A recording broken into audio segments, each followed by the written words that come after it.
I'm Linda from paperboutique.blogspot.com. Today's video will be a quick technique video on how to enamel your printed Imagine or Cricut cuts. In other words, your cuts are going to have a shiny glossy finish, almost like the expensive dome stickers you can buy.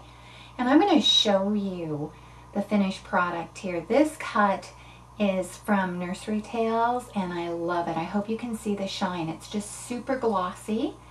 And this one is from Imagine More. I hope you can see that. And we did a partial technique on this cut from Imagine More, and we'll talk a little bit more about that. I just got an Imagine, and I continue to be so impressed. Pink Ribbons for Monique from the Cricut message board asked if you could emboss a sentiment, and it got me thinking.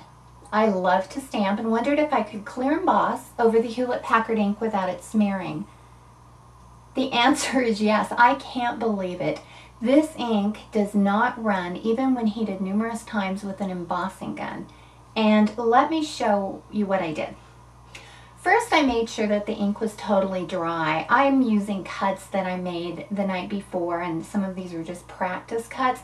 I'm not sure if you need to wait to make sure the ink is dry. That's just how it happened for me. So go ahead and try it right out of your Imagine machine. Today I'm going to be, let's move this. Today I'm going to be using Clear-Embossing powder, the regular Versamark ink, and also an embossing gun. I store my embossing powders in Ziploc containers. I do the same thing with glitters. It just makes it easier, and then when I'm finished, I can just close it up and store it in my cupboard. I usually keep a spoon in here as well. Well, let's go ahead and get started. The first thing I do, and we're going to emboss this, is I make a handle. I just fold a piece of paper up and back and then tape it to the back of the object. In my previous video, I did a technique video using ultra thick embossing powders. I just used my tape, my snail tape. But for this one, it's because it's a bigger size, I used removable masking tape. So feel free to experiment. And please don't laugh at my Versamark pad. It's been highly used. So what you're going to do is just take your image and you're going to ink it very firmly on a Versamark pad, and this one's a little bit more cumbersome because it's bigger, but you'll just get a good coat of ink on that, and then using the handle you just dip it in. I hope you can see this, the embossing powder, and then as you can see there's a pretty good coat of embossing powder, and I'll show you on this, and forgive the noise, this is the heat gun.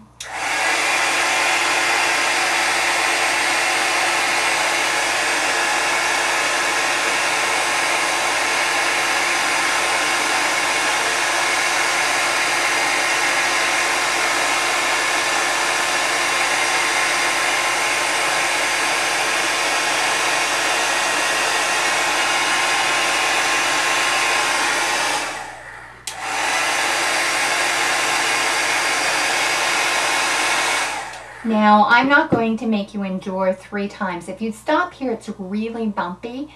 At this point, once it's still hot, go ahead and get another really good coat, bring it out, repeat it with the gun, get it hot, and then dip it in. So you'll have 3 good coats on it.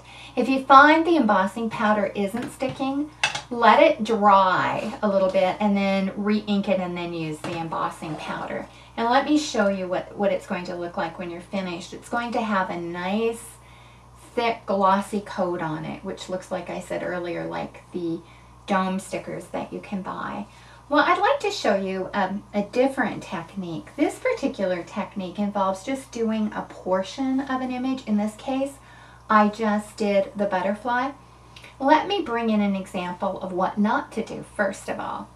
What you do is you use a Versamark watermark pen, and as you can see, you just color, it's actually clear, but you just fill in where you want the embossing powder to be. There's 2 tips, so if you want to do a fine outline, and that's what I did on the little bunny here, which is adorable. This is from Imagine Nursery Tales cartridge. But I don't know if it's picking up. After you do that, you do the same thing. You emboss it, heat it again, emboss it 3 times. But you have to be very careful, and I'll point it out. Right here is where some of the embossing powder is stuck to the paper, and it doesn't give a very nice look. So if you want a clear definition, so you don't want embossing powder beyond your image, just emboss it and then brush away the little pieces of embossing powder with a fine tip paintbrush. I find that works really well, and I'm not sure you can see here, but I didn't do that on this sample, and that's what happened. So be very careful with that.